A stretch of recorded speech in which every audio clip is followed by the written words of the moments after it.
Welcome to the channel. And let's start the story. Chapter 3, The Palace That Gave Orders.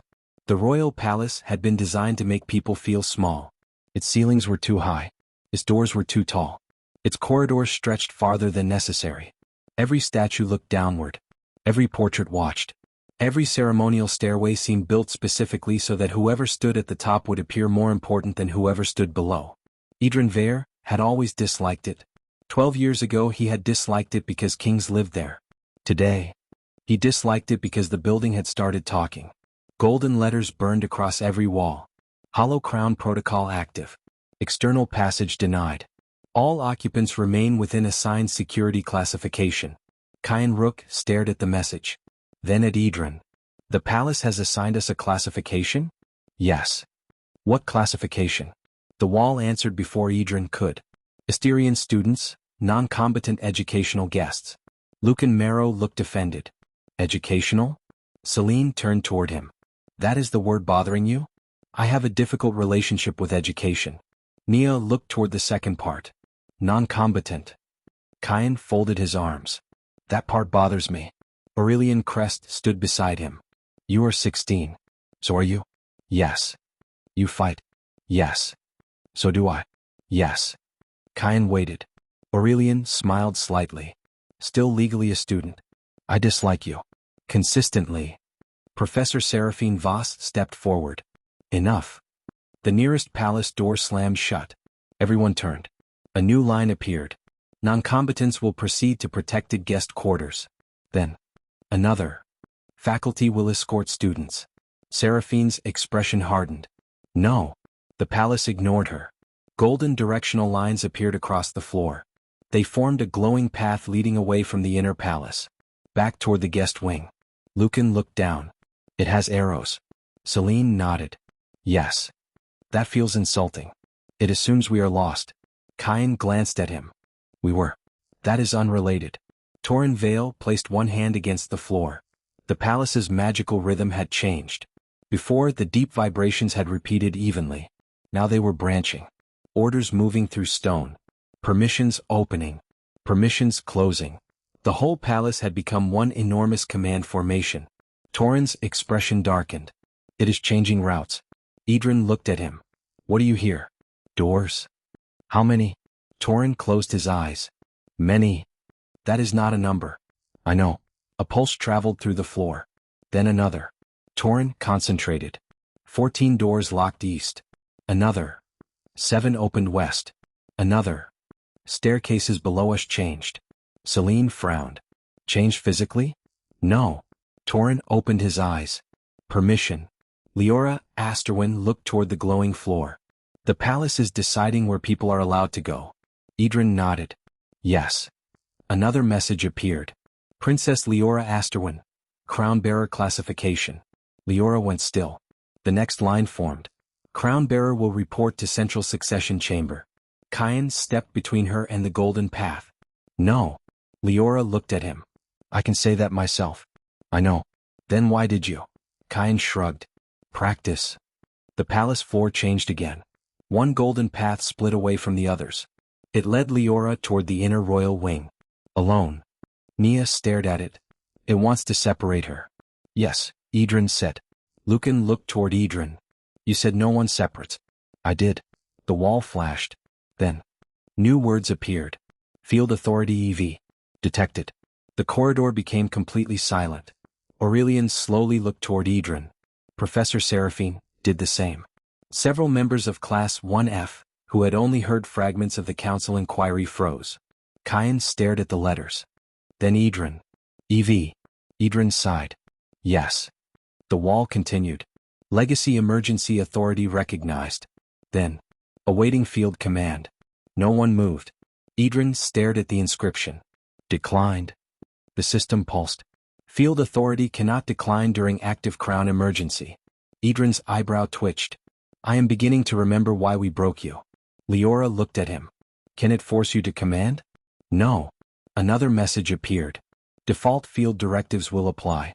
Edran stopped breathing. Not visibly. But Liora noticed. So did Torin. The palace walls shimmered. Old writing replaced the hollow crown text. Not royal script. Military script. Simple. Direct. Edran recognized it immediately, because he had written it 12 years ago, during the Liberation War. Directive 17. Civilians and non-combatants will not enter active command zones.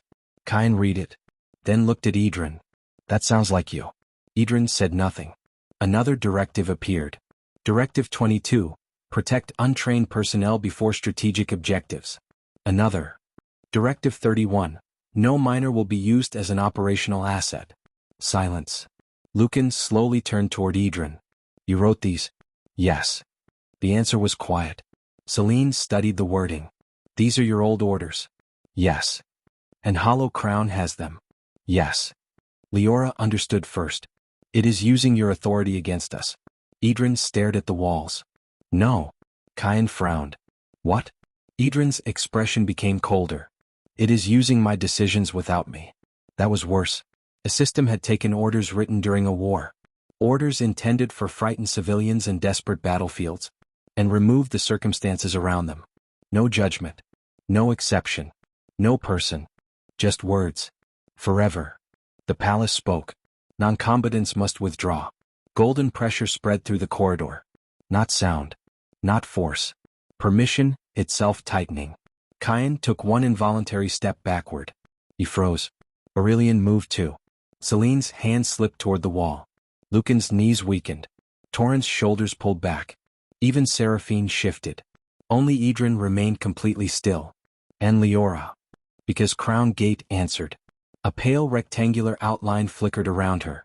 The palace command pressed toward Class 1F. Nia raised one hand. Stop. Silence expanded. The palace voice disappeared. But the pressure remained. Nia's eyes widened. Her gift had removed the sound. Not the command. She clenched her fist. It isn't in the voice. Edran looked toward her. No. Nia breathed carefully. Then where? Liora answered. Permission. The pressure increased. Withdraw. Kyan's foot slid backward again. Liora lifted one hand. The pale outline around her fingers became clearer. Not a full door. A threshold. She looked at the command spreading through the corridor. Then remembered Edran's explanation. Crown Gate was not merely opening. It decided what may pass, what must not. Her eyes sharpened. Professor. Edran understood. Your choice. Liora nodded. She turned her palm outward.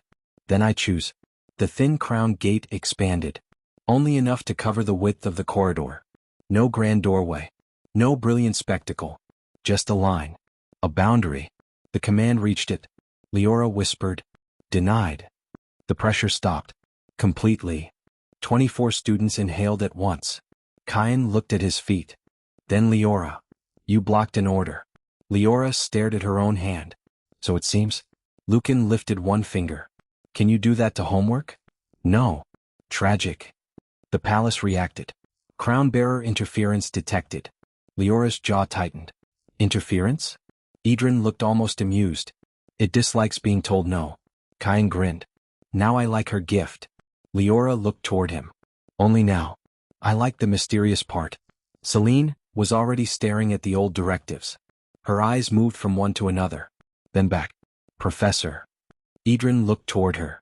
Your orders classify us as non-combatants. Yes. Were those classifications permanent? Edran frowned. What? When you issued Directive 17, how did someone stop being classified as a non-combatant? The corridor became quiet. Edran thought. That depended on training, situation, consent. Celine's eyes sharpened. Consent? Yes. A tiny smile appeared. The dangerous one. Edran recognized it immediately. What are you thinking? The system kept your orders. Yes. But maybe not all of them. Edran stared at her. Celine walked toward the wall. Where is the rest? No response. She repeated. Show full Directive 17. The palace remained silent. Lucan blinked. You can ask it? She can try, Liora said. Celine raised her voice. Legacy Field Authority Record. Display Directive 17 in full. The walls flickered. Nothing. Then. Edran spoke. Field Authority EV requests full directive record. Instant response. Golden letters appeared. Directive 17. Civilians and non-combatants will not enter active command zones without informed consent, minimum defensive capability, and a direct exit option. Silence. Kyan slowly smiled. Celine looked at Edran. You left out 3 conditions. Edran looked toward the palace. I did not. The system had. Hollow Crown had simplified the order. Removed judgment. Removed consent. Removed the exit condition. All that remained was, non-combatants will not enter. A protective rule transformed into a cage. Edran's expression darkened. Selim's accusation returned. You taught us to break every cage except the ones you built yourself. Liora read the complete directive. Then turned toward the glowing path. The palace is not following your order. No. It is following a shortened version. Yes. Lucan nodded solemnly. Administrative summary. Everyone looked at him. What? He shrugged. Those are usually dangerous. Edran almost agreed. Celine continued. Then the protocol can edit context. Apparently. Which means every order it gives us may be based on incomplete rules. Yes. Kyan's fire appeared in his hand. So we ignore it? No, Edran said. Kyan frowned. Why? Because some of the rules may still be useful. Kyan stared. That is extremely inconvenient. Reality continues its campaign against you. Edran looked around. 24 students. Aurelian. Seraphine. Liora. Then the palace.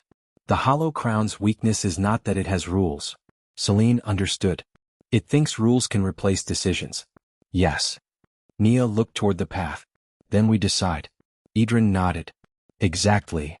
Kyan grinned. So we are going deeper. Edran looked at him. No. Kyan's grin died. What? We need information first. Lucan nodded. I support not dying from insufficient research. Kyan stared at him. You followed me through a palace because we saw a servant look nervous? Yes. That was not research. It was qualitative. Celine rubbed her forehead. Edran pointed toward Torin. Map. Torin knelt. Both palms touched the floor. Edran turned to Celine. Pattern. She immediately moved beside Torin. To Nia. Command channels. She nodded. To Lucan. Timing. He smiled. Finally. To Kyan. Do not burn the palace. Kyan stared. That is not an assignment. It is an important responsibility. Aurelian smiled. I can supervise him. Kyan turned. You are the least qualified person here. I am rank 1. That is unrelated. Liora stepped beside Edran. And me? He looked toward the crown gate, still faintly visible around her fingers. You decide what gets through. She nodded. No hesitation. Professor Seraphine watched them. Then Edran. You have done this before. Edran frowned. Assign students work? No. Her silver eyes narrowed. Commanded people inside hostile magical infrastructure. Silence. Aurelian stopped smiling. Several students looked toward Edran. He answered. Yes. Seraphine held his gaze. My father fought in the liberation. Edran's eyes shifted. There. A thread from the past. Seraphine continued. He kept journals. Edran said nothing. One name appears more than once. The corridor felt smaller. Edran Vare. Kyan looked toward him. Liora became very still. Seraphine continued. My father wrote that whenever an impossible position collapsed. She studied his face. Someone named Vare had usually arrived first. Edran sighed. Your father exaggerated. He described you as insufferably underdressed. Lucan whispered. That sounds accurate. Seraphine's mouth almost moved. Then. He also wrote something else. Edran waited. If history forgets him, it will not be an accident. Silence. Edran looked away. This is not the time. No. Seraphine's voice softened. But eventually it will be. Edran did not answer. The palace did. Unauthorized historical discussion detected. Everyone stared. Lucan slowly looked upward. It objects to conversation now? Another line appeared. Restricted identity topic. Edran's eyes became sharp. Celine stood. That means Hollow Crown knows which historical identity is restricted. No one said the obvious name. They did not need to. Edran looked toward the walls. The system had just revealed more than Rusk's interrogation. New. Perhaps not everything. But enough. He smiled without humor. Interesting. Then Torin gasped. Everyone turned. His hands remained on the floor. There? Edran crouched. What? Torin's eyes opened. I found the repetition. Celine leaned closer. How? Every order travels outward. He traced lines across the stone. Then most stop. His finger moved. But one returns. To where? Liora asked. Torin turned toward the inner palace. Center. Celine placed a thin layer of water across the floor. Her gift activated. Fluid memory. The water remembered the vibration Torin described. Ripples spread. Most expanded. One curved back. Celine's eyes widened. Not the throne room. Edran looked at her. Where? She traced the returning ripple. Behind it. Liora frowned. There is nothing behind the throne room. Edran answered. Officially. Everyone looked at him. Kyan pointed. You know a secret room? Yes. Of course you do. It was a supply corridor. Liora stared. Behind the royal throne? Yes. For what? Food. Lucan blinked. Ancient kings had secret snack access? Edran looked at him. Wars are long. For once, Lucan seemed genuinely impressed. They moved. Not along the palace's golden route. Across it. Every time the system redirected them. Liora blocked the command. Every time a door locked. Celine checked whether the ward obeyed real rules or shortened ones. Torin listened beneath the floor. Nia watched every spoken command for magical pressure. Lucan counted the pulses. Kyan and Aurelian, under strict instructions not to destroy national heritage, complained. Constantly. The first serious obstruction appeared at the Hall of Nine Virtues. A massive ceremonial corridor. 9 statues lined each side. Justice. Courage. Temperance. Duty. Mercy. Wisdom. Service. Loyalty. Obedience. Kyan stopped. Why is obedience one of the virtues? Liora answered dryly. Royal architects were not subtle. At the far end stood 12 royal guards. All motionless. Heads lowered. Their armor glowed gold. Seraphine raised her wand. The guards looked up simultaneously. Not naturally. Too synchronized. Their mouths opened. Halt. The command struck. Nia removed the sound instantly. Liora raised crown gate. Denied. The pressure shattered against her threshold. But the guards moved. 12 swords. No hesitation. Aurelian formed radiant edge. Kyan ignited. Edran raised one hand. Do not hurt them. Kyan stared. They are attacking. They are being commanded. That does not make their swords less sharp. No. Celine saw the guards' insignias. Each contained a faint hollow center crown. Same protocol as before. Lucan threw 3 coins. Not at the guards. At the floor. Then we removed the protocol. A guard charged. Kyan prepared fire. Nia stepped forward first. The guard shouted another command. Silent. She let him approach. Too close. Then sidestepped. Badly. The guard turned. Nia punched him. Also badly. Kyan shouted. You still punch like that? Nia looked offended while dodging. It worked once. The guard's armor caught her sleeve. Then. Lucan's coin activated. Lightning did not strike the guard. It struck the insignia. Tiny. Precise. The hollow crown rune flickered. The guard stumbled. His eyes widened. What? Kyan grabbed him and pulled him behind the group. Welcome back. The man looked around. Confused. My body. Celine immediately approached. Can you remove your insignia? The guard tried. His hand stopped before touching it. Command. Liora saw. Denied. She blocked the restriction. The guard ripped the insignia free. Black metal burned underneath. He stared. I have worn this for 6 years. Silence. Edran looked at the badge. 6 years. Not all 31. The conspiracy refreshed itself through routine. Uniform updates. Security improvements. Administrative reforms. No dramatic infiltration required. Just policy. Kyan looked toward the remaining 11. So we break the badges. Edran nodded. Without breaking the people. Kyan grinned. That part was obvious. Aurelian looked at him. Was it? Kyan's grin disappeared. Do you want to fight? Yes. Later. Agreed. They moved. Class 1F did not overpower the guards. They dismantled the condition. Celine sent water across the floor to track which insignias were actively transmitting. Torin raised tiny ridges beneath feet to disrupt synchronized formations. Nia removed the vocal layer so the guards could not reinforce each other's orders. Lucan planted conditional sparks triggered only when Hollow Crown mana activated. Kyan heated armor clasps until insignias loosened. Aurelian used narrow radiant edges to cut straps without touching flesh. Liora stood at the center, blocking the system whenever it tried to reassert control. Return to formation. Denied. Subdue unauthorized personnel. Denied. Protect the crown. Liora froze. That one felt different. Not entirely corrupted. Old. Deep. Royal. The command pressed harder. Her hand trembled. Edran noticed. Liora. She gritted her teeth. This one is older. Yes. It feels. She struggled. Right. That was dangerous.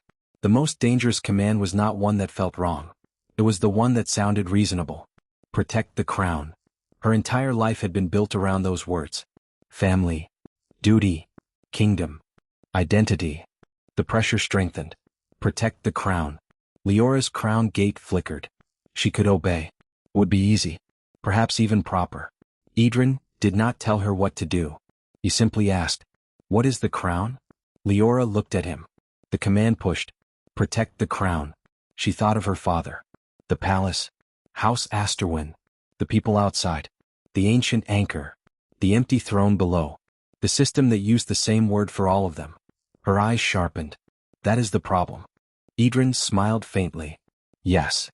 Liora faced the command. What do you mean by crown? The palace paused. Everyone froze. The system responded. Crown equals legitimate authority. Liora asked. Who determines legitimacy? Pause. Crown protocol. Who authorized crown protocol? Longer pause. Legacy authority. Which authority? The palace flickered. Multiple. Liora's voice hardened. People. No response. The authority came from people. Silence. She stepped forward. Then the system does not define the crown. Her crown gate brightened. People do. The command struck. Liora opened her hand. Denied. The palace shook. All remaining guard insignias flashed. Lucan's coins triggered. Kyan heated the clasps. Aurelian cut. Celine redirected. Torin disrupted. Nia silenced. 11 badges fell. 11 guards collapsed to their knees. Free. The corridor became quiet. Edran looked at Class 1F. No instruction. No correction. They had done it. Kyan breathed heavily. Then smiled. Still non-combatants? The palace wall immediately displayed. Asterian students, classification under review. Lucan burst out laughing. Even Seraphine smiled. Kyan pointed at the wall. It is afraid. No, Celine said. She looked at Edran. It is learning. Edran's smile vanished. Because that possibility was worse. The freed guard captain gave them access to the Eastern Service route. His name was Captain Darian Sol. He had served the palace for 14 years. He knew nothing about the Hollow Crown. That frightened Liora. You never noticed the insignia affecting you? No, Your Highness. Commands? I thought discipline became easier. His face tightened. I believed I had become better at following orders. Nia looked toward him. Did you want to? Darian became quiet. I stopped asking. That answer stayed with her. Edran asked. When were the insignias replaced? 6 years ago. By whom? Palace Security Administration. Name. Darian hesitated. The Continuity Office. Edran stopped walking. Liora noticed. You know it? No. Everyone looked. He sighed. I know the name. Seraphine frowned. What is it? Liora answered. A Royal Administrative Office. Darian nodded. Emergency, succession planning. Ward continuity. Palace, evacuation. Preservation of command during royal incapacity. Celine's expression changed. Continuity. Yes. Lucan looked concerned. That sounds exactly like the sort of boring office that destroys civilization. No one disagreed. Liora asked. When was it established? Darian answered. 31 years ago. Silence. The infiltration estimate. 31 years. They had their first institutional link. Celine immediately wrote it down. Who leads it? Darian shook his head. I don't know. You are a royal guard captain. The continuity office reports directly through sealed crown channels. Liora's face hardened. To whom? Darian looked uncomfortable. Technically. He hesitated. To the crown itself. Edran stopped. That is not a person. Darian nodded. That is the point. There it was. The hollow crown doctrine. Authority safest when no individual possessed it. A system accountable to another system. No one. Celine's voice became quiet. A closed administrative loop. Edran looked toward her. Yes. She continued. Orders generated by protocol, implemented by people, reviewed by protocol. Yes. And if something goes wrong? No person is responsible. Silence. Selim's old criticism returned through Edran's memory. People love cages when no one has to admit who locked the door. He hated when Selim was right. They reached the corridor behind the throne room 20 minutes later. The public side of the palace was chaos. Emergency bells. Confused officials. Locked districts. Broken communication wards. But this passage was silent. Too silent. Edran stopped. Kyan nearly walked into him. What? Edran looked around. No orders. Lucan frowned. That sounds good. No. Liora understood. If the hollow crown controls the palace, why would this corridor be outside the command network? Torin knelt. Touched the floor. His face changed. It isn't outside. Celine crouched beside him. What? It is the center. The walls were quiet because nothing needed to travel through them. Commands began here. Lucan looked toward the end of the passage. A single white door. No guards. No ward symbols. No golden commands. Just a door. Kyan stared. I dislike simple doors now. Liora agreed. Edran approached. He did not touch it. Celine? She sent a thin line of water beneath the frame. Fluid memory activated. The water returned. She frowned. No recent opening. Torin? He listened. 3 people inside. Everyone became still. Alive? Kyan asked. Yes. Moving? No. Nia? She focused. Very faint sound. Breathing. 3 rhythms. 1 slow. 1 uneven. 1 almost perfectly controlled. She nodded. 3. Lucan looked at Edran. Trap? Yes. How sure? Very. Should we enter? Yes. Lucan stared.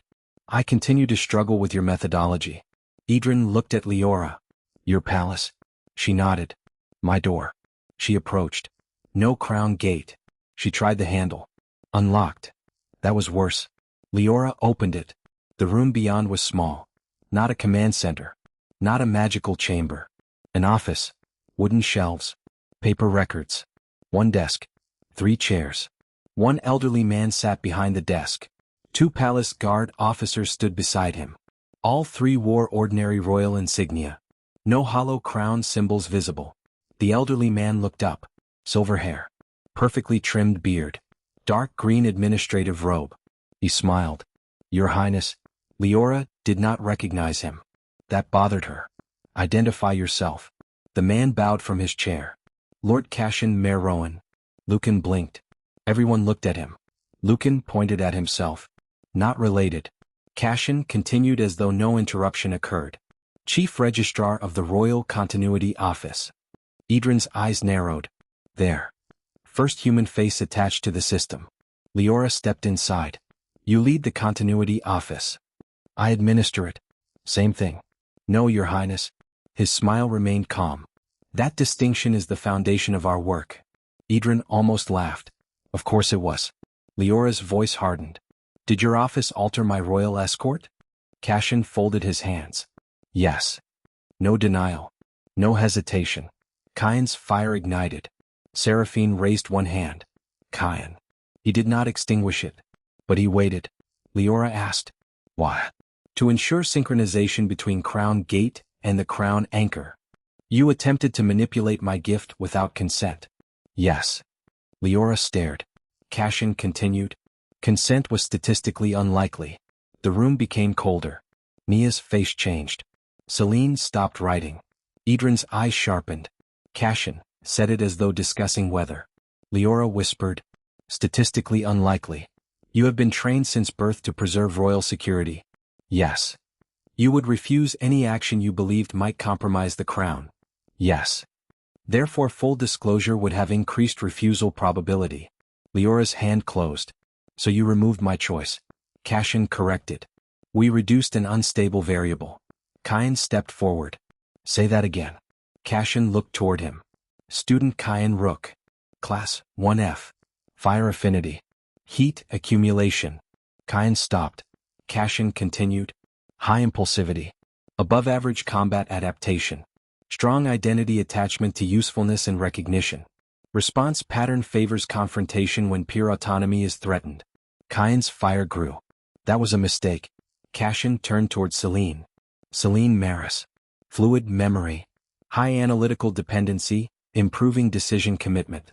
Celine's face went pale. Torin. Naturally defensive behavior. Resists instrumentalization. Nia. Low vocal assertion history. Recent rapid growth following pedagogical disruption. Lucan. Humor used to preempt social vulnerability.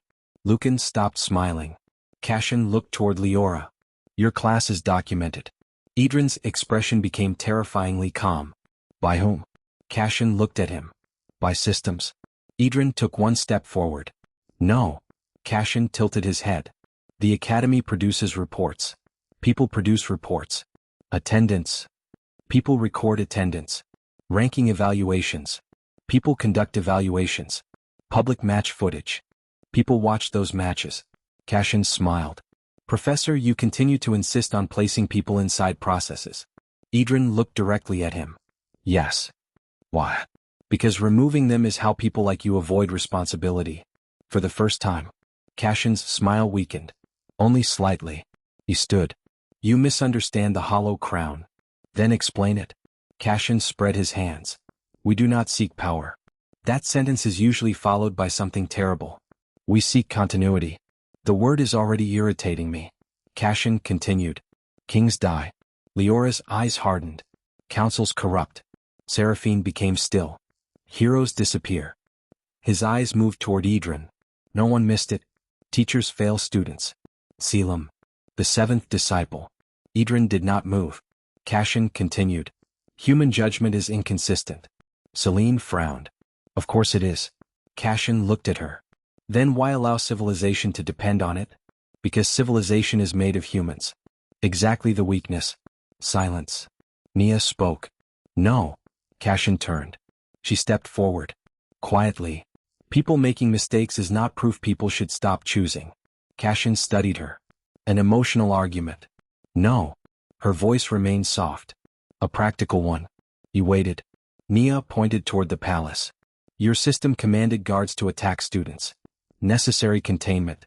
It tried to force Liora to become something she refused. Strategic necessity.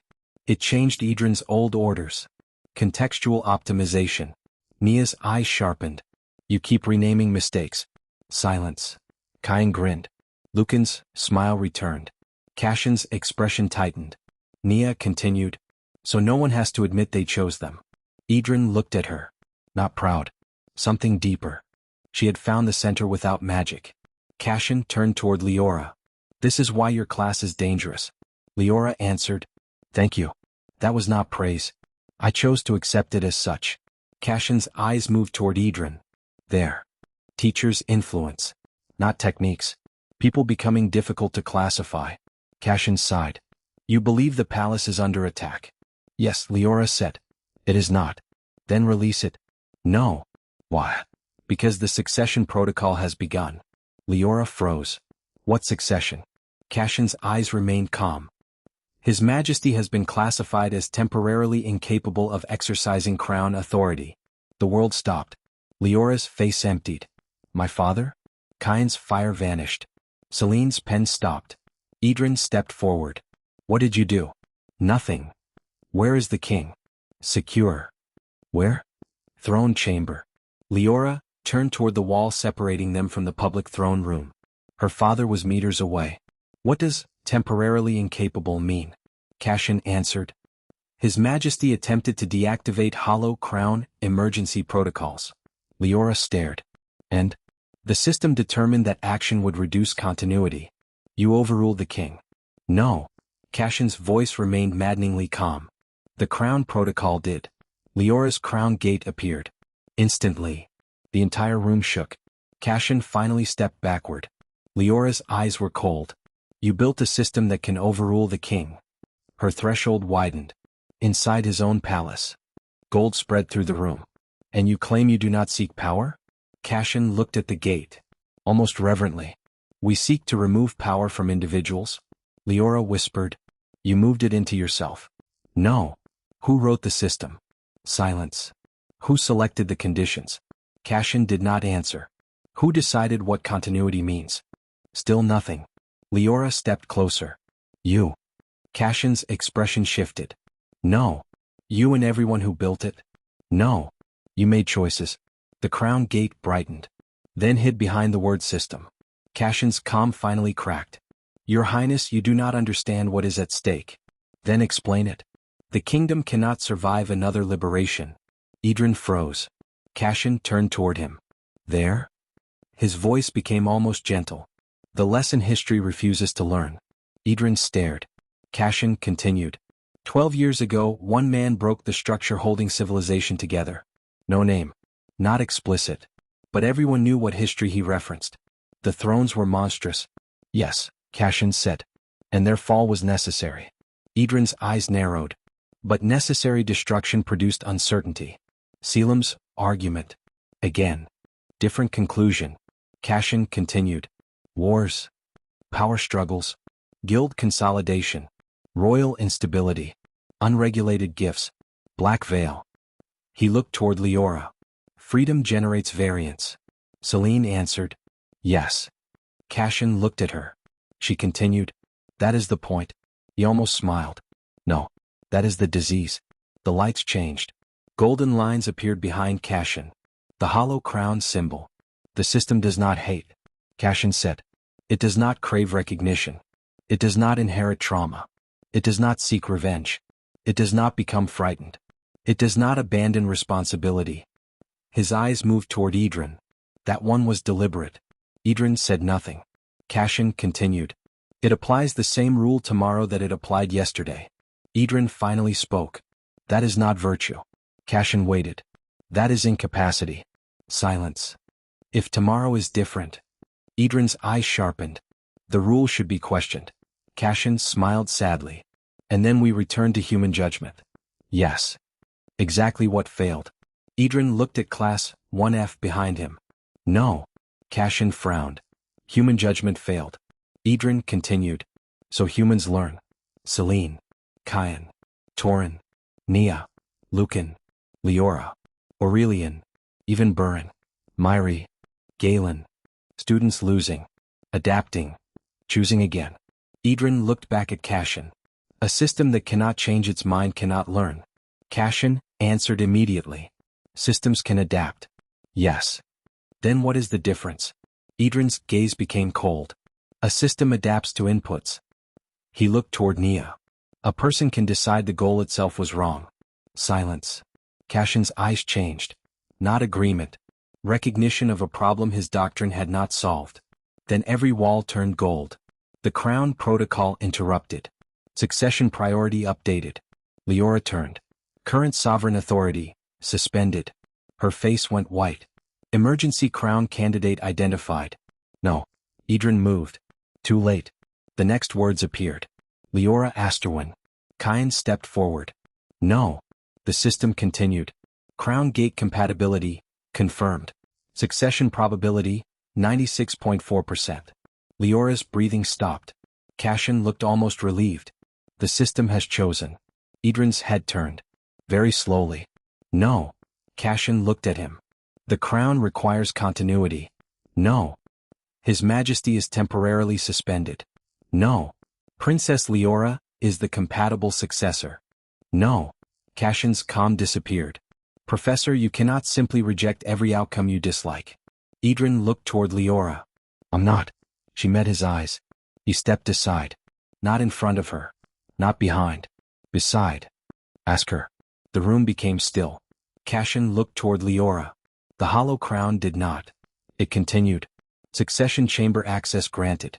The wall beside them opened. Beyond it, The royal throne room. Hundreds of officials stood frozen behind ward lines. Royal guards unable to move. Ministers. Nobles. Court mages. At the far end, the king of Asterwin sat upon the throne. Conscious. Furious. Golden restraints of light surrounded his wrists. Not chains. Permissions. He could stand, but not leave. He could speak, but the palace would not recognize his command. Liora whispered, "Father." His Majesty looked toward her. Relief. Then horror. "Liora, do not." His voice vanished. Nia's eyes widened. The system had silenced the king. Not acoustically. Institutionally. The crown no longer accepted his authority. Golden words appeared above the throne. Previous crown authority suspended. Successor will approach. Every court official felt the command. Kneel. One by one. People dropped. Some resisted. Most could not. Royal guards. Ministers. Nobles. Servants. The magical pressure filled the throne room. Kneel to succession. Aurelian's knee bent. He swore. Seraphine braced herself. Cain staggered. Celine grabbed the doorway. Torin lowered one hand to the floor. Lucan's coins slipped from his fingers. Nia's silence did nothing. The command did not need sound. Cassian knelt willingly. He looked toward Liora. "Your Highness." She remained standing. Crown Gate surrounded her. The pressure did not force her. Because she was the candidate. That was worse. The palace wanted everyone else beneath her. Exactly what she had been raised to understand as normal. Princess above. Subjects below. Authority descending. Obedience rising. Liora looked across the room. At her father. At hundreds kneeling. At classmates struggling. At Edran. Still standing. Barely affected. Field authority. Separate classification. The system spoke. Liora Asterwin. Approached the crown. A path opened. Straight to the throne. Her father shook his head. His mouth formed one word. No. No sound came. Liora looked at the golden path. Then at Nia. The note from yesterday remained inside her coat. You can say no. The system repeated. Approach. Liora took one step. Cain looked up. Liora. She took another. Cassian smiled. The system brightened. Succession acceptance in progress. Edran said nothing. That mattered. He did not stop her. Did not command. Did not rescue. Liora reached the center of the throne room. She looked at the throne. Her family symbol. Her bloodline. 3 centuries of ceremony. Then beyond it, the ancient permission network. The crown anchor. The right to decide who may pass. Who may cast. Who may speak. Who must kneel. She raised one hand. Crown Gate appeared behind her. Massive. Pale gold. Every official stared. Cassian whispered, "Yes." Liora turned. Not toward the throne. Toward the kneeling court. Her father. Her classmates. Her teacher. She finally understood what was wrong with the entire image. She was the only one allowed to stand. Her expression hardened. "Professor." Edran looked at her. "If a door only opens after everyone else kneels." He waited. Liora's hand closed. "Should it remain closed?" Edran smiled. "Your decision." She faced the throne. The system declared. "Accept crown authority." Liora answered. "No." Nothing happened. Cassian looked up. "Your Highness." She spoke again. Louder. "No." Crown Gate expanded. The palace trembled. Succession required. Liora's eyes sharpened. "You asked the wrong question." The system paused. For perhaps the first time in 31 years. A crown protocol hesitated. Liora stepped toward her father. "Not the throne. Why must there be a successor?" "Continuity." "Why does continuity require one person above everyone else?" Pause. Crown authority structure. "Who says the structure must continue?" Long silence. Cassian stared. "No." Liora looked at him. He rose halfway. "Your Highness, do not engage the protocol semantically." Lucan, still half kneeling, managed. "She learned from Edran." Cain grinned through the pressure. "We are doomed." Liora turned back. "Who says the structure must continue?" The palace flickered. "Structure preserves order." "Does order serve people?" Pause. "Yes." "Then if preserving the structure harms people?" Her eyes moved across hundreds forced to kneel. "Which matters more?" The palace went silent. Celine's eyes widened. It cannot answer. Cashin stood. It does not need to. Liora turned. Yes. He stared. It does. The system had been designed to optimize continuity, not question why continuity mattered. It could adapt methods, not purpose. Exactly as Edran said. Cashin shouted. Execute succession. The room froze. There. A human command. Not the system. Cashin had chosen. The hollow crown responded. Administrator request received. Every eye turned toward him. His face changed. Too late. Liora stared. Administrator. Cashin stepped backward. No. Celine smiled. There is your person. Cashin looked around. The office is merely maintaining. You requested the succession, Nia said. I invoked an existing protocol. You chose to. No. Yes. Nia's voice remained quiet. You chose. Cashin's calm collapsed. Enough. The hollow crown symbol flashed. Administrator emergency override. Edran moved. Cashin raised one hand. Field authority EV. Edran stopped. Cashin smiled. By your own directive 22, protect untrained personnel before strategic objectives. Golden pressure struck Edran. The system recognized his old rule. Behind him. Class 1F. Students. Minors. Protected personnel. Cashin pointed toward them. Withdraw them. The system amplified. Field authority, remove non-combatants. Edran's jaw tightened. His own words. His old instincts. Protect them. Remove them. Decide for them. 12 years ago. He would have. He had. Over and over. Save everyone. Ask later. The seventh disciple's forgotten voice returned. There is always time to ask. Edran looked at Class 1F. Kyan struggling to stand. Celine holding the wall. Torin listening to the entire palace. Nia refusing the command. Lucan smiling despite fear. Liora standing before the crown. Aurelian beside them. Edran spoke. Class 1F. 24 faces turned. Do you want to leave? Silence. Kyan laughed. Actually laughed. No. Celine shook her head. No. Torin. No. Nia. No. Lucan grimaced. I would like to complain while staying. Edran looked at him. Accepted. The rest of the class answered. No. No. No. No. 24 choices. The old directive changed. Golden letters appeared. Informed consent, present. Cashin's face went white. Edran continued. Defensive capability? Kyan's fire exploded. Celine's water rose. Torin's earth answered. Nia's silence gathered. Lucan's coin sparked. Aurelian's radiant edge formed. Seraphine stood. Leora's crown gate blazed. The system updated. Minimum defensive capability, present.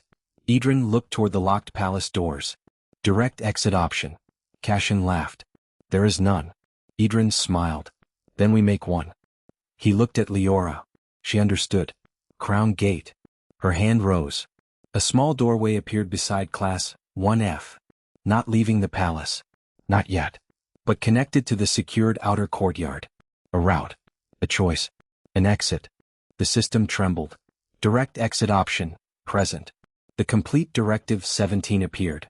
Civilians and non-combatants will not enter active command zones without informed consent, minimum defensive capability, and a direct exit option. All three conditions glowed. Then, condition satisfied. The pressure on Class 1F vanished. Everyone stood. Cashin stared. Edran looked toward him. You wanted my orders? His tired eyes sharpened. Use all of them. Kyan ignited both hands. Aurelian's light split into narrow blades. Celine spread water across the throne room. Torin placed both palms against the floor. Nia looked toward the command channels. Lucan flipped a coin. Liora stood between the crown and her father. The palace shook. Cashin whispered, "Your children." Kyan grinned. Rank 19. Lucan nodded. Technically below average. Celine sighed. This is not the time. It is rarely the time. Edran looked toward his students. Then the hollow crown. 31 years of rules. 3 decades of hidden commands. A palace that believed safety justified obedience. A doctrine that believed consistency was wiser than choice. The system issued one final command. Kneel. Nia stepped forward. No. Liora raised crown gate. Denied. Torin found the pulse. Center is beneath the throne. Celine's water mapped it. 3 command channels. Lucan smiled. I can delay them. Kyan looked toward Aurelian. Left? Aurelian nodded. Try to keep up. Kyan grinned. Finally. Seraphine raised her wand. Cassian stepped backward. For the first time. The administrator of the hollow crown looked afraid. Edran put his hands into his coat pockets. He did not cast. He did not need to. Class 1F. 24 students looked toward him. Break the assumption. Then they moved. Far beneath the throne room. The crown anchor watched. Not with eyes. With permissions. Commands failed. Categories changed. Students refused. A princess declined succession. A field authority asked instead of ordered. The old system struggled to classify what it observed. Deep beyond the 7th door. The forgotten disciple laughed. Softly. He finally asked them. Selim's voice answered through the anchor. Yes. You sound surprised. I waited 12 years. So did I. Silence. Then Selim said. The hollow crown is accelerating. She looked toward the dark. I know. They will activate the king's failsafe. Her smile disappeared. What? He found it. For the first time. Fear entered her face. No. 31 years is enough time to find many things. The 7th disciple stood. Broken chains sliding from her lap. If they activate that protocol, the palace will not merely command the people inside it. Selim's voice became cold. It will connect to every royal ward in the capital. Above. The throne room shook. The forgotten woman looked upward. Does Edran know? No. Tell him. Selim was silent. She stared into the darkness. Selim. I cannot. Why? Because the anchor is already cutting my connection.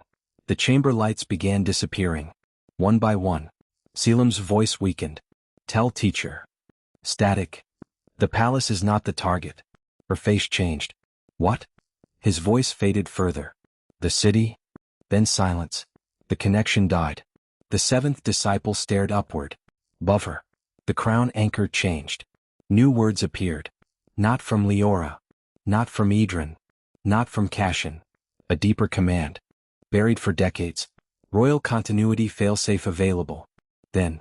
Capital-wide authority network detected. Then. Awaiting sovereign emergency. The woman's face went pale. No. Upstairs. Edran suddenly stopped. Class 1F was moving toward the hollow crown command channels. Liora was freeing her father. Cassian was retreating. Everything seemed to be going their way. Then every window in the royal palace turned gold. Outside. Across the entire capital. Ward towers ignited. One. Then another. Then dozens. 7 great lines of light spread outward from the palace. Across noble districts. Guild halls. Markets. Bridges. City gates. Kyan stared through the window. What is that? Liora looked toward her father. The king's face changed. He knew. Edran did not. His Majesty forced one word through the failing command seal. Barely audible. Failsafe.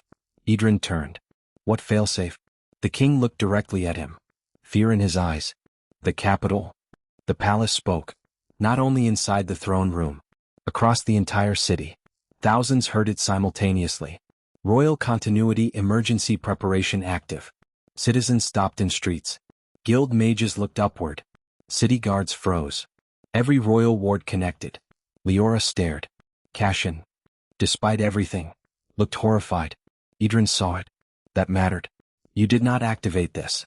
Cassian shook his head. No. The next message appeared. Sovereign authority required. Liora's crown gate burned. The system turned toward her. Then. Past her. Toward something deeper. Older. The 7th chain inside Edran tightened. The final message appeared. If no sovereign is available. The entire capital went silent. Create one. Edran's face changed. Below the palace. Something ancient opened its eyes. Not a throne. Not yet. But a machine designed to make one. And for the first time since entering the capital. Edran Vare stopped looking annoyed. He looked afraid. Chapter 4, The King Who Could Not Give an Order. For 300 years, the bells of the royal capital had announced things people understood. Births, deaths, coronations, wars, victories, royal weddings, occasionally, fires. The sound spreading across Asterwin, tonight meant none of those things. Because every bell had stopped. Not one after another. All at once. The silence was worse. Across the capital, thousands of people looked upward as 7 great lines of golden light spread from the royal palace. One reached the Western Guild district. One crossed the noble quarter. One disappeared into the merchant streets. One followed the river. One reached the southern military ward. 2 more extended toward the northern and eastern gates. 7 ancient ward towers awakened.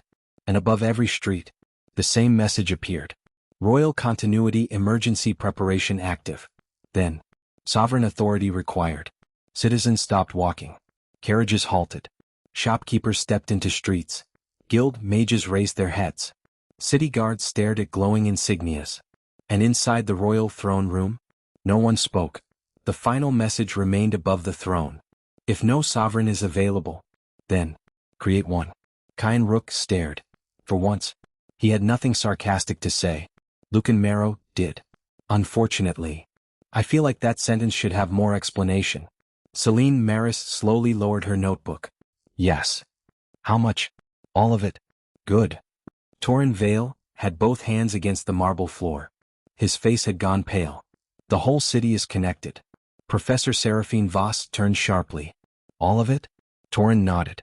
7 major channels. He closed his eyes. Smaller ones branching outward. How many? Torin concentrated. Hundreds. Nia Farrow looked toward the enormous palace windows. Beyond them the capital glowed gold. This isn't a palace anymore. Edran Vare stood completely still. No. His tired eyes followed the 7 lines. It is a circuit. Liora Asterwin turned toward her father. King Renaud Asterwin sat upon the royal throne. Golden bands of magical permission still surrounded his wrists. They did not physically restrain him. That was the disturbing part. The king could stand. He could walk. He could speak.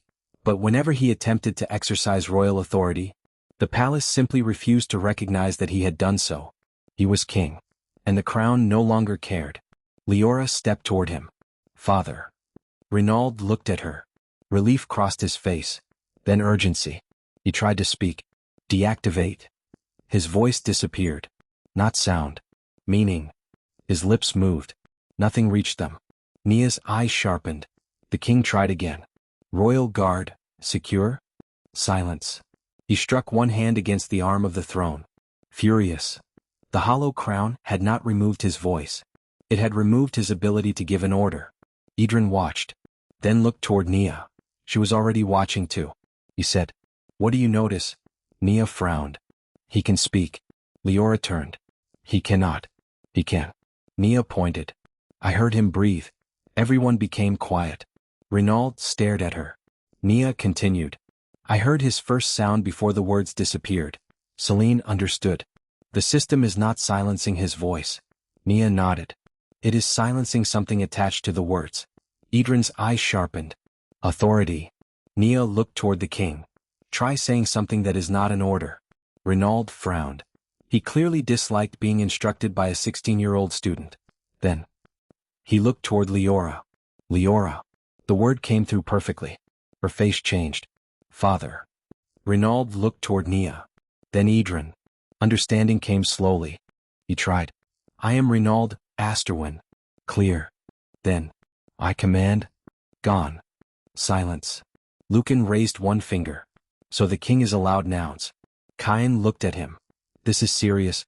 It was a useful observation. Celine ignored them. "The system recognizes grammatical intent." Edran shook his head. "Not grammar." Nia looked at him. "Then what?" "Expectation." Everyone waited. Edran pointed toward the king. "When he says Liora's name, he expects nothing to obey him." Renaud's expression darkened. Edran continued.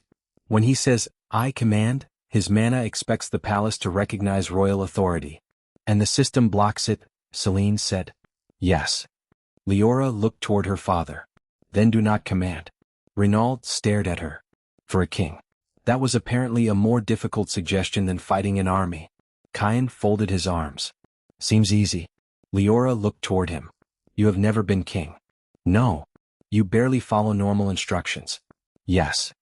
That was not praise. I chose to accept it as praise. Despite everything. Liora nearly smiled. Renaud did not. His gaze moved toward the hundreds of kneeling officials and guards throughout the throne room. Some had recovered after Liora rejected succession. Many had not. The hollow crown's pressure remained. Then the king looked toward Edran. You know this system. That sentence worked. No command. Just statement. Edran answered. Parts. Renaud's eyes narrowed. More than my ministers. Low standard. King Renaud almost looked offended. Liora whispered. Professor. What? He is still the king. Edran looked at Renaud. Temporarily disputed. Cain coughed. Lucan turned away to hide his face. King Renaud stared at Edran for several seconds. Then, unexpectedly, laughed. Once. Quiet. No system stopped that either. Now I understand Aldrin's journals. Edran's expression changed. Liora froze. You have King Aldrin's private journals? Renaud looked toward his daughter. Yes. You never told me. No. Why? The king became silent. That answer. He could have given. The system had not stopped him. He had chosen not to. Liora's expression hardened. Father. Renaud looked toward the glowing throne room. Then at Edran. This discussion is overdue. Edran sighed. I dislike overdue discussions. Liora stared. That is possibly the most hypocritical thing you have ever said. Lucan whispered. Strong competition. The hollow crown interrupted. Sovereign creation sequence, 4%. Every face turned upward. Celine's eyes widened. It is already progressing. Edran looked toward Cassian Merrowan. The chief registrar of the Royal Continuity Office stood near the open administrative chamber. His calm had disappeared. He had supported the hollow crown. He had defended it. He had altered Liora's escort to synchronize her with the crown anchor. But when the buried failsafe activated, Cassian had looked frightened. Edran walked toward him. What is it creating? Cassian said nothing. Cain stepped forward. Answer. Cassian looked at him. The old confidence attempted to return. This is beyond Academy jurisdiction. Cain's fire appeared. So am I. Seraphine caught the back of his uniform. Again. Cain sighed. Professor. No burning administrators. He altered Liora's carriage. I am aware. He called people variables. I remember. So? Still no. Cain extinguished the flame. Rules are terrible. Edran looked toward Cassian. What is the failsafe? Cassian's jaw tightened. I do not know. Edran stared. You administer the continuity office. Yes. You activated palace-level succession protocols. Yes. You maintain the hollow crown. Yes. And you do not know what create a sovereign means? Cassian's expression darkened. That protocol predates my office. Liora stepped closer. How old? We do not know. Edran did. Or at least, he knew enough to be worried. King Renaud looked toward him. What do you know? Edran did not answer immediately. The words above them updated. Sovereign creation sequence, 6%. Edran exhaled. There was an emergency mechanism beneath the crown anchor. Renaud became still. You knew? Yes. What mechanism? Edran looked toward the throne. The Regent Engine. Silence. Liora repeated. Regent Engine? The name came later. Later than what? Edran looked tired. The original name was worse. Lucan brightened. How much worse? Artificial Sovereign Construction Matrix. Lucan's face fell. Yes, worse. Celine's expression became cold. Artificial Sovereign. Yes. Aurelian Crest stepped forward. You mean a magical construct capable of exercising crown authority? Edran looked at him. Yes. Aurelian glanced toward the 7 glowing city lines. How much authority? Edran answered. If the network finishes connecting? Pause. Enough to govern every royal ward in Asterwin. Liora's stomach tightened. City gates? Yes. Military barriers? Yes. Royal communication crystals? Yes. Guild access corridors? Yes. Emergency mana channels? Yes. Her expression hardened. People? Edran looked toward the kneeling court. Indirectly. That was worse. Cassian said. The engine was theoretical. Edran turned. No. Cashin frowned. All continuity office records describe it as an abandoned proposal. That is because the surviving records were written after we dismantled it. Renaud stared. Too late. Edran closed his eyes. Kyan looked delighted despite the danger. There is that word again. Celine whispered. Professor. Edran sighed. 12 years ago. Renaud leaned forward. During the liberation? Yes. You were here. Yes. The final campaign? Yes. Yes, we know, Kyan said. He was apparently everywhere. Edran looked toward him. I can remove you from this conversation. Kyan grinned. You asked whether we wanted to stay. Edran stared. His own lesson. Again. He regretted teaching. Constantly. Edran looked back toward the throne. The Regent Engine belonged to the old Crown authority system. Liora asked. Did the thrones create it? Yes. For what purpose? To preserve command if the ruling throne became unavailable. Celine's face changed. The system could replace its ruler. Temporarily.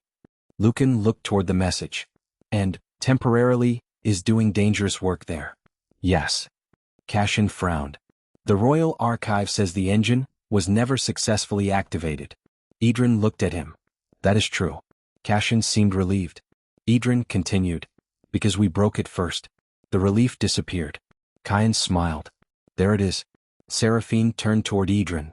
You destroyed a sovereign-making machine under the royal palace. Partially. Partially? It was a busy week. Lucan nodded. Understandable. Seraphine stared at him. Lucan looked away. Liora asked. How could it be activating now? Edran's expression darkened. Someone rebuilt it. The room became silent. Everyone looked toward Cashin. He immediately shook his head. Not the continuity office. Liora's voice became cold. Your organization has controlled this palace for 31 years. The Hollow Crown operated through the continuity office. Difference? There are parts of the protocol even we cannot access. Celine's eyes narrowed. You built a system you could not fully control. Cashin replied. We inherited one. And decided that was safer than people. Cashin said nothing. Nia whispered. You trusted something because no one could be blamed for it. Cashin looked toward her. She continued. And now you do not know who is making a king. Silence. Cashin looked away. For the first time. Shame. Not enough. But present. The system updated again. Sovereign creation sequence, 9%. Torin abruptly knelt. Both palms struck the floor. Everyone turned. What? Kyan asked. Torin closed his eyes. The 7 channels are moving. Celine joined him. How? Not energy. He frowned. Information. Lucan lowered his coins. What kind? I don't know. Edran crouched beside Torin. Listen to the smaller pulses. Torin concentrated. 7 huge ward lines. Then hundreds of smaller branches. People. Homes. Guard posts. Guild buildings. Markets. Every active royal ward in the capital. Torin's face changed. They pulse when someone obeys. Silence. Edran's eyes sharpened. Again. Torin waited. Outside. A city guard shouted for civilians to clear a street. People moved. A pulse traveled through the ward network. Torin felt it. Another guard ordered a gate closed. Pulse. A palace official directed servants toward shelter. Pulse. A mother told a child to stay beside her. No pulse.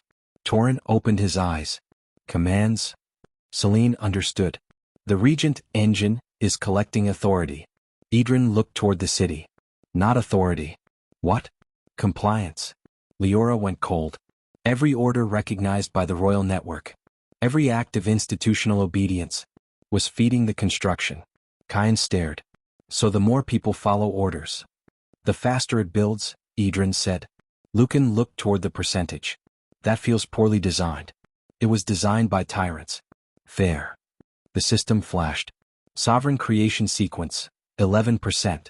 Nia became very still. It is learning what people obey. Edran looked toward her. Yes. The artificial sovereign was not being built from stone. Or mana alone. It was being built from patterns. Who gave orders? Who received them? What language produced obedience? Which institutions people trusted? Which wards they accepted? The Regent Engine was learning how authority moved through the city. so it could reproduce it. A crown without a king. A ruler made from everyone else's habit of obeying. Liora looked toward her father. Renaud's face had gone pale. This is the king's failsafe. Edran frowned. Kings? Renaud nodded. My father told me a sealed emergency mechanism existed beneath the palace. Liora stared. You knew about this too? Not its nature. But you knew there was something. Yes. And said nothing. Renaud looked at her. Liora? No. The word stopped him. Not magically. Emotionally. She stepped forward. You concealed Crown Gate. Renaud's expression tightened. To protect you. You concealed the anchor. To protect the crown. You concealed the continuity office. I did not understand what it had become. You knew enough to investigate it? Yes. And still you told me nothing. Renaud looked toward his daughter. Because you were my child. Liora laughed once. Bitter? There? Renaud frowned. There what? You decided for me. Silence. Edran looked away. Too familiar. Liora continued. You decided the truth would be dangerous. It was. So you removed my ability to choose. Renaud's jaw tightened. I was protecting you. Liora's crown gate flickered. Professor Vare used that argument too. Edran froze. Everyone looked at him. He sighed. I would prefer not to be involved. You are extremely involved. Renaud looked toward Edran. What did you do? Edran's expression became tired. Something similar. The seventh disciple. A sealed identity. A missing name. A choice made without asking. Renaud understood enough. Not details. But enough. Liora looked between her father and teacher. Two men from different generations. One king. One war survivor. Both had decided protection justified silence. Both now living with consequences. She took one breath. Then another. Do you still think you were right? The question was for Renaud. He looked at her. A king had many prepared answers. A father had fewer. Finally, no. Liora froze. Renaud continued. I think I was afraid. No royal language. No justification. Just truth. I knew your gift was tied to something older than our family. He looked toward the throne. My father knew more. His father knew less. Each generation inherited warnings without explanation. Liora listened. I told myself secrecy was responsibility. His voice became quieter. Perhaps sometimes it was. Then.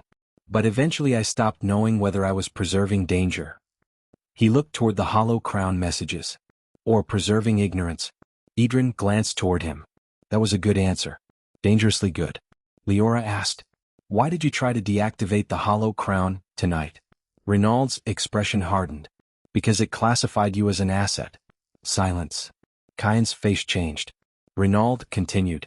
I tolerated the continuity office because I believed it maintained emergency systems. Cassian looked down. I tolerated recommendations. He looked toward the golden bands around his wrists.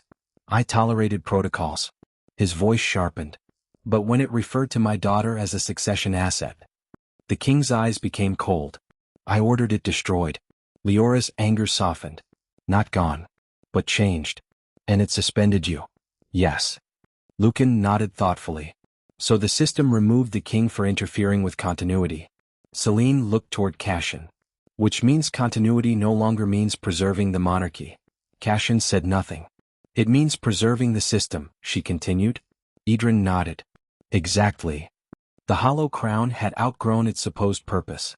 It no longer protected authority. It protected itself. Sovereign creation sequence, 14%. Edran stood. We need to slow it. Kyan stepped forward. So we break the 7 towers. No. Kyan frowned. Why does every good idea begin with no? Because the towers protect the city. From? Outside attack. Oh. Also catastrophic mana surges. Oh. And rift events. Kyan sighed. Fine. Aurelian crossed his arms. Then isolate the authority channels without disabling the wards. Edran looked at him. Yes. Kyan stared. He said the same thing with more words. He said the correct thing. I hate rank 1. Aurelian smiled. You should try reaching it. Kyan pointed. Later. Liora looked toward the 7 golden lines.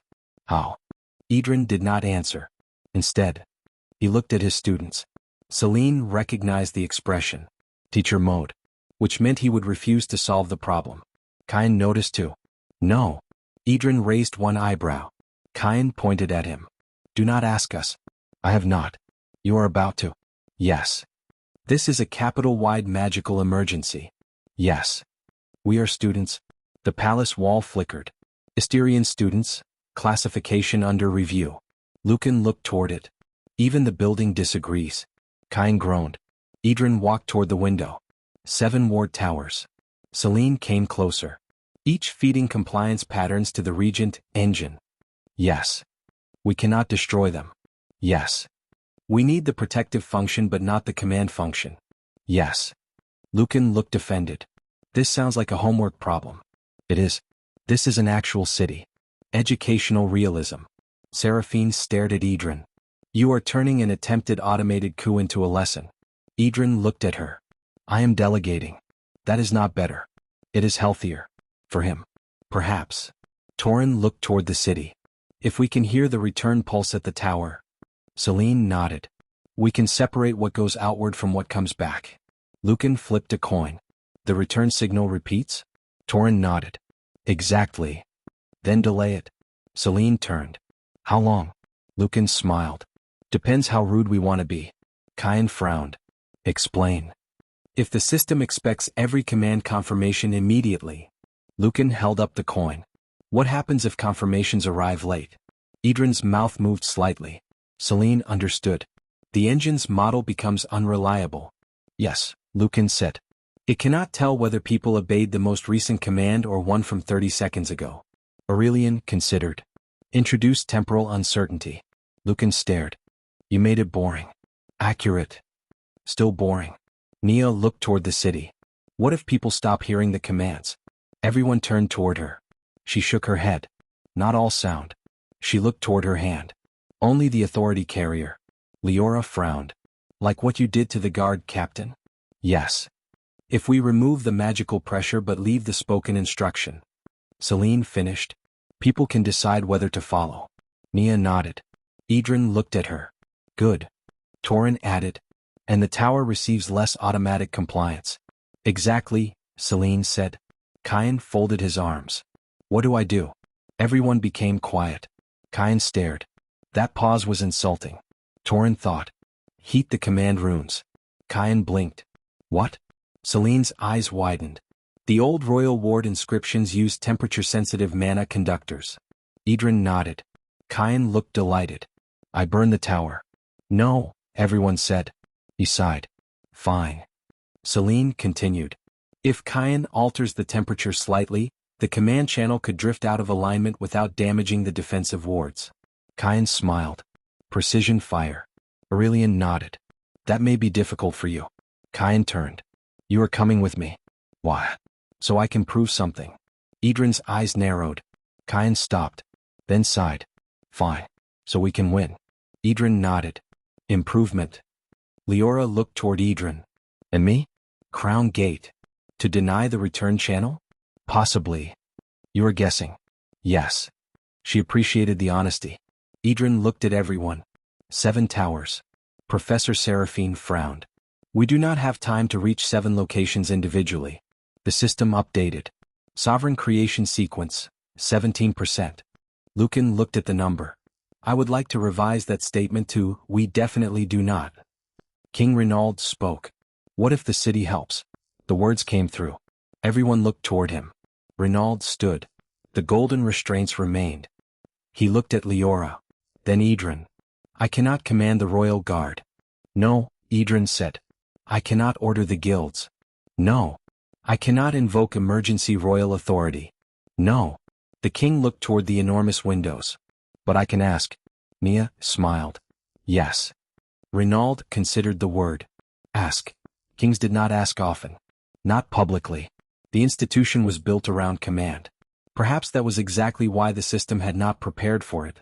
Renaud turned toward one of the court magicians. Master Helen. The elderly mage looked up. The system did not suppress the name. Renaud continued carefully. I need your help. Clear. The mage froze. No command. No magical compulsion. The king. Asking. Master Han slowly stood. The palace flashed. Unauthorized court movement. Halayan looked at the message. Then at Renaud. He took another step. By choice. Nothing stopped him. Renaud looked toward a royal guard commander. Commander Vale. The man straightened. Your Majesty. Renaud paused. The old instinct came. Secure the throne room. An order. He abandoned it. Instead. My family is in danger. The guard commander became still. Renaud looked directly at him. Will you help us? Silence. The hollow crown waited. The commander looked toward Liora. Toward the restrained king. Toward Cashin. Toward the glowing city. Then removed his royal helmet. Yes. The word traveled. Not through the crown network. Through the room. One guard stood. Then another. A minister. A servant. A court mage. The palace began flashing warnings. Unauthorized alignment detected. More people stood. Renaud looked around. Not subjects obeying. People choosing. For perhaps the first time in his reign. The difference was visible. The king's eyes changed. Nia watched him. You don't need the crown to be heard. Renaud looked toward her. Apparently 16-year-old students were now teaching kings. Edran found that acceptable. Dangerous. But acceptable. Renaud walked down the throne steps. The magical bands around his wrists followed. He stopped before his guards. I cannot order any of you. Silence. So I will not. The hollow crown flickered. Renaud continued. The city needs 7 ward towers separated from the command network without disabling their protective functions. Master, Han listened. Commander Vale listened. Guild representatives among the court listened. I'm asking for volunteers. No command. No crown authority. No magical obligation. Hands rose. 1. 5. 20. Then more. Class 1F stared. Liora looked at her father. The king smiled faintly. Not royal. Human. The palace system began producing rapid messages. Voluntary alignment detected. Authority source, unknown. Command origin, none. Compliance detected without command. Lucan started laughing. Cain looked at him. What? It does not understand teamwork. Celine smiled. No. She looked toward Edran. It understands obedience. Edran nodded. But not cooperation. The system flashed again. Reclassifying. That word removed everyone's smile. Edran's eyes narrowed. It is adapting. Cashin Mer Rowan watched the king speak without authority. His doctrine was collapsing in front of him. Not because the hollow crown had failed to maintain order. It had. Efficiently. Too efficiently. The mistake was, people kept choosing to coordinate anyway. Cashin whispered. This is unstable. Nia heard him. What? He looked around. Voluntary alignment. Cain frowned. You mean helping? It depends on personal trust. Yes, Liora said. Trust fails. Yes. People disagree. Yes. People betray one another. Yes. Cashin's frustration rose. Then why build governance around something unreliable? Edran looked toward him. Because when it fails we know who failed. Cashin froze. Edran continued. A person can apologize. Silence. Change. Another step. Learn. He looked toward the hollow crown symbols. A system built to avoid responsibility cannot do any of those things. Cashin's expression shifted. What if people refuse to learn? Then consequences belong to them. And if millions suffer? Edran stopped. That question. Selim's question. Always. What if freedom chooses badly? What if people rebuild cages? What if your refusal to rule allows worse rulers? Edran had never found a clean answer. So he did not pretend. Then freedom hurts. Cashin stared. Cain looked toward Edran. Celine too. Edran continued. That is not an argument for slavery. Silence. King Renaud lowered his eyes. Liora looked toward her professor. That sentence was not for Cashin alone. It was for Selim. Perhaps Edran himself. The system updated. Sovereign creation sequence, 21%. Then abruptly. Priority acceleration authorized. Edran looked up. By whom? Cashin paled. I did not. The room shook. Sovereign creation sequence, 26%. Lucan stared. It jumped. Celine's face hardened. Someone accelerated it. 31%. Torrens slammed both hands to the floor. The central pulse changed. 37%. Liora's crown gate ignited. Professor. 42%. Edran looked toward the throne. Below it, the Regent Engine was waking faster. Someone else was inside the network. Not Cashin. Not the king. Not Liora. Not Selim. Someone had authority buried deeper. The hollow crown's real center. Edran turned toward Cashin. Who outranks you? Cashin said nothing. Edran stepped closer. Cashin. The administrator's face had lost all color. There is no head of the continuity office. Celine's eyes narrowed. You already told us that. No. Cashin swallowed. I mean officially. Edran waited. Cashin looked toward the system. The office was designed without a permanent director. Liora stepped closer. Then who has override authority? Cashin closed his eyes. No one. Kyan's hand ignited. We are past that answer. Cashin looked toward him. The override is assigned to a position. Celine understood. Not a person. Cashin nodded. What position? Silence. Cashin whispered. The First Custodian. Edran's expression changed. Liora frowned. That title does not exist. It does within continuity records. Who is the First Custodian? I do not know. Kyan laughed without humor. You have worked under someone for how long? 17 years. And you do not know who? Instructions arrive through sealed protocols. Celine's face became disgusted. A person hiding inside a system that claims it has no ruler. Edran's eyes sharpened. There. The contradiction. The hollow crown believed no person should possess authority. And somewhere at the top, one person possessed enough authority to control everyone else. Cashin whispered. I believed the First Custodian was an automated designation. Nia asked. Do you still? The system jumped. Sovereign creation sequence, 49%. Cashin looked upward. No. King Renaud stepped toward the central court communication platform. It remained locked against his authority. He touched it. Nothing. A message appeared. Suspended sovereign access denied. He looked at Edran. We need to reach the city. Edran walked toward the platform. Do you need royal authority to speak? Renaud looked at him. The network requires it. Edran smiled faintly. Then do not use the royal network. The king stared. What else reaches the city? Everyone thought. Lucan raised one hand. Academy broadcast crystals? Celine frowned. In the royal capital? Royal Academy. Aurelian's eyes widened. Our inter-academy communication network. Seraphine immediately understood. It operates separately from palace infrastructure. Edran looked toward her. Can it reach the guild academies? Yes. Military schools? Yes. Public training halls? During emergencies, yes. King Renaud looked toward Aurelian. You can access it? Aurelian hesitated. Possibly. Kyan grinned. Rank 1. Aurelian looked smug. Correct. Kyan immediately regretted speaking. Seraphine pulled out her academy communication seal. No royal emblem. Independent educational network. For years, the palace had considered it too unimportant to integrate completely, which meant Hollow Crown had not captured it. Edran looked amused. Education saves civilization through administrative neglect. Seraphine stared. You are enjoying this? Somewhat. The crystal activated. The Royal Academy network appeared. Unstable. But alive. King Renaud stepped before it. Then froze. A king speaking to his capital without royal authority. No prepared decree. No command seal. No crown amplification. Just a man. Liora stood beside him. You can ask.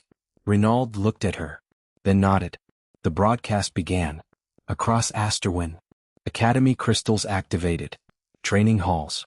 Guild study rooms. Libraries. Public mana stations. Students saw their king. Not on a throne. No crown on his head. Golden magical restraints around his wrists. People stopped. Renaud spoke. Citizens of Asterwin. His voice passed. Because he was not invoking authority. I cannot command you tonight. Silence spread through the city. I cannot order the royal guard. I cannot compel the guilds. I cannot direct the ward towers. The king looked toward the palace window. But our city is in danger. Across the streets, people listened. An ancient system beneath the royal palace has connected itself to the capital's wards. Some shouted. Others stared. Renaud continued. It is learning from every command the city obeys. The golden ward lines flickered. So I will not command you. The hollow crown did not know what to do. Renaud looked directly into the crystal. I'm asking. Liora's eyes softened.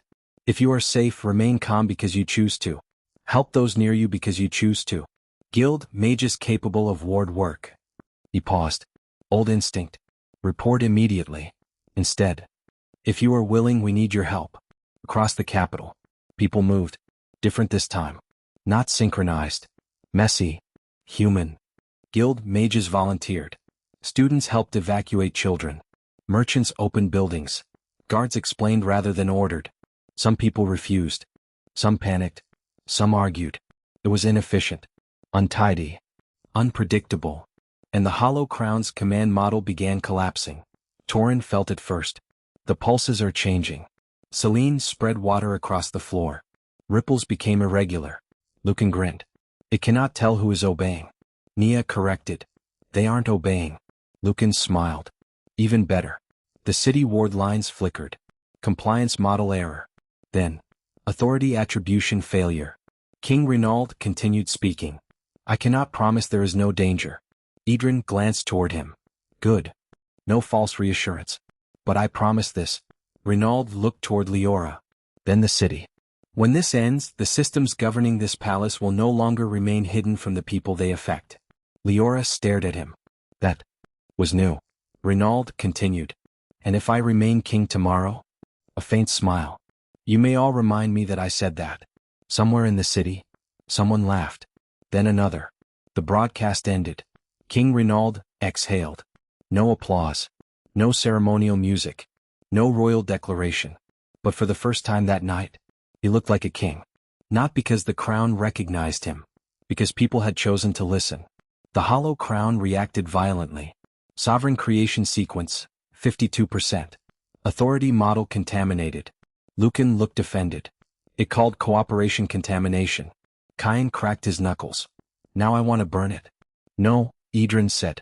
Still? Yes. Eventually? We will see. Then. 7 ward stabilization nodes identified. A city map appeared in the air. 7 towers glowed.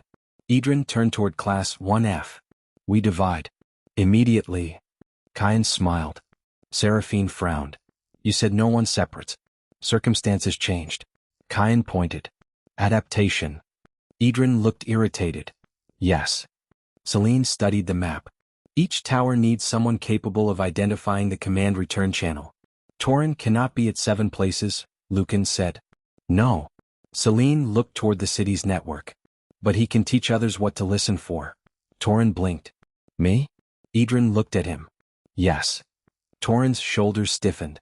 Teaching. Not shielding. Not standing in front. Listening. Then helping others listen. He nodded. I can. Edran turned toward Nia. Every team needs to know how to distinguish speech from authority pressure. Nia nodded. I can explain it. Her expression changed slightly. Another student who once struggled to make anyone hear her. Now teaching people how to recognize when a voice was trying to make choices for them. Edran looked toward Lucan. Timing patterns. Lucan flipped a coin. Delayed interference. Low output. You wound me. Low output.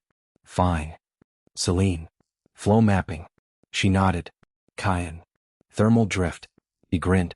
Precision fire. Edran pointed. Precision. Kyan sighed. Yes. Aurelian stepped forward. I will take 1 tower.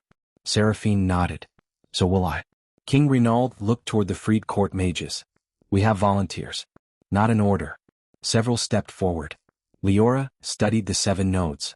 What about me? Edran looked toward the crown anchor beneath them. You stay near the center. She frowned. To protect the palace? No. To prevent the system from using you. That answer mattered. Not asset. Not key. Person. Liora nodded. And you? Edran looked toward the percentage. 55%. The Regent Engine. Liora immediately said. You are not going alone. Edran looked at her. That sounded like an order. It was a request with excellent posture. Lucan whispered. She really is becoming him. Kyan nodded. Terrifying. King Renaud stepped forward. I'm going below. Liora turned. No. Renaud raised one eyebrow. She stopped. The irony arrived. Her father almost smiled. Liora corrected herself. I would prefer you remain here. Why? Because you are the king. Renaud looked toward the golden bands around his wrists. According to whom? Liora became quiet. He continued, if authority is no longer enough reason for others to obey me. His gaze softened. Then it is also no longer enough reason for me to hide behind them. Edran looked toward Renaud. Perhaps King Aldrin had left something worthwhile in his descendants after all. Then the hollow crown interrupted. Sovereign creation sequence, 58%. Too fast. Edran's expression hardened. We do not have time. He looked toward the class. All teams prepare. 24 students moved. No panic. Not perfectly. Lucan dropped 2 coins. Kyan and Aurelian argued about which western route was shorter. Celine corrected both. Torin began explaining pulse resonance to court mages twice his age. Nia demonstrated command pressure by having one royal guard speak while she selectively removed the magical carrier. Seraphine distributed academy communication crystals. Messy. Human. Effective. King Renaud watched. What did you teach them? Edran looked toward Class 1F. Very little. Kyan shouted from across the throne room. Liar. Edran ignored him. Renaud almost laughed. Far beneath them. The forgotten 7th disciple stood before the crown anchor. The connection to Selim remained dead. But the city's changing pattern reached even her. Commands weakened. Choices multiplied.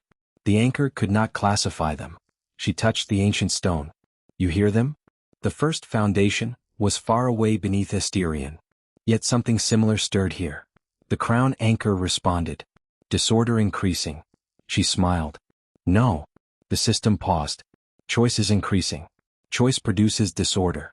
Yes. Disorder bad. She laughed softly. You really were built by the thrones. The 7th door behind her moved. Barely. She turned. The darkness beyond it whispered. Not words. Memory. A younger Edran. A promise. Her own anger. Selim screaming at him.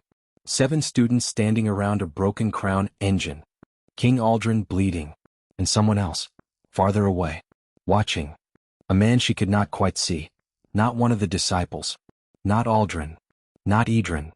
He wore a white ceremonial mask with an empty crown carved into its forehead. Her expression changed. The hollow crown. 31 years ago. But that was impossible. The liberation occurred 12 years ago. Which meant the hollow crown doctrine had existed long before the continuity office. Long before the current king. Long before Selim's rebellion. She touched her broken chain. Edran. The 7th seal reacted. Memory sharpened. The masked man spoke inside the forgotten scene. Kings fail. Heroes vanish. Systems remain. Her eyes widened. She knew that voice. Not the face. The voice. Someone who had stood beside the resistance before the liberation. Someone who had helped design emergency routes. Someone Edran trusted. Someone history had not erased. Because no one had ever suspected him. She whispered. No. The crown anchor wrote. First Custodian authority detected. Her blood ran cold. Above. The Regent Engine accelerated. In the throne room. Edran suddenly felt the 7th chain tighten. Not break. Pull. He froze. Liora noticed. What? He touched his chest. A voice. Faint. Her. Not enough for words. Only emotion. Fear. Recognition. Warning. Edran turned toward the floor. Someone is down there. Liora's expression changed. The 7th disciple? He did not answer. Then the palace map changed. One new marker appeared. Not one of the 7 towers. Not the Regent Engine. A white symbol beneath the palace. An empty crown. Cassian stared. No. Celine looked toward him. What? Cassian stepped backward. That symbol? Edran turned. You know it? Cassian swallowed. First Custodian. The symbol pulsed. Then. A voice entered the palace. Older. Calm. Male. The same voice that had spoken before. Renaud. The king froze. Not your majesty. Not king. Renaud. The voice continued. You finally learned to ask. King Renaud's face hardened. Show yourself. The system did not suppress it. Not technically in order. The voice laughed softly. Still learning. Edran looked toward the empty crown symbol. Who are you? Silence. Then. You really do not remember me. The seventh chain burned. Edran staggered half a step. Liora caught his sleeve. The voice continued. 12 years changed you. Edran's eyes narrowed. You knew me? Yes. During the liberation? Yes. Cain became still. Seraphine too.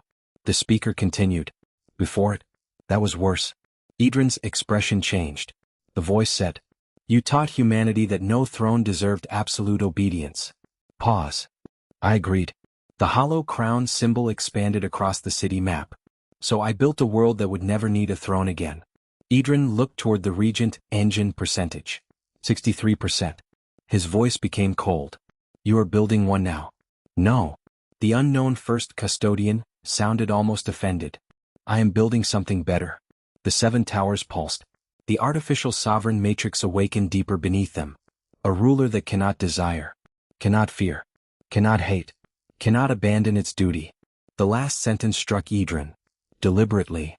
Selim's accusation. His disappearance. The seven disciples. The seventh forgotten woman. The voice knew exactly where to cut. Edran did not react. Not visibly. The First Custodian continued.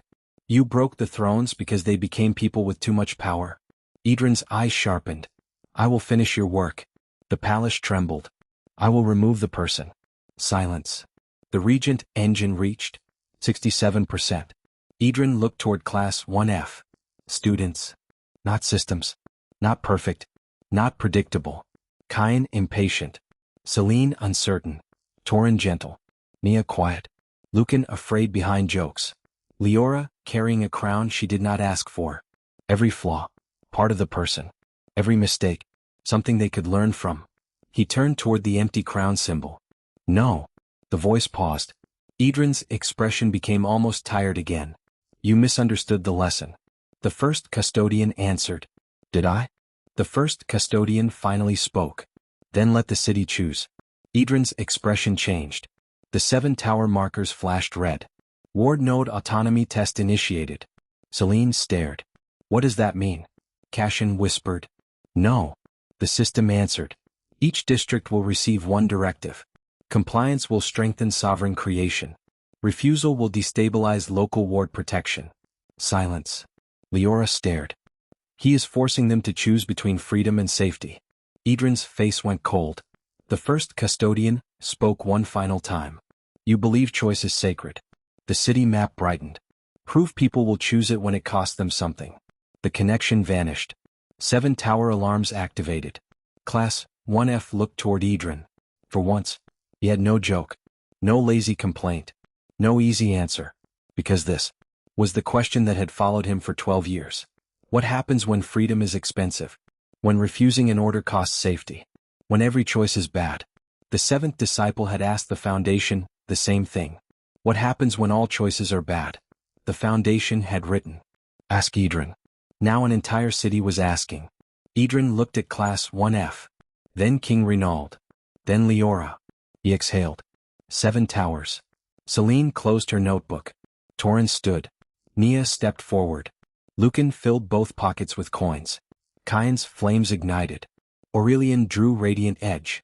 Seraphine opened the palace route map. Liora raised crown gate. King Renauld looked toward his people. Not subjects. People. Edran pointed toward the 7 districts. We do not decide for them. Cain frowned. Then what do we do? Edran's eyes sharpened. We make sure they understand the choice. The palace bells began ringing again. Not automatically. Royal guards were pulling the ropes by hand. Messy. Uneven. Human. Across Asterwin. 7 districts looked toward 7 glowing towers. 7 commands were about to arrive. And for the first time in the history of the royal capital, the king would not tell them what to do. Neither would Edran. The people themselves would have to decide. That's the end of Chapter 4. Our next episode, Chapter 5, The City That Learned to Say No. Thank you for watching. Please do like, share, and subscribe.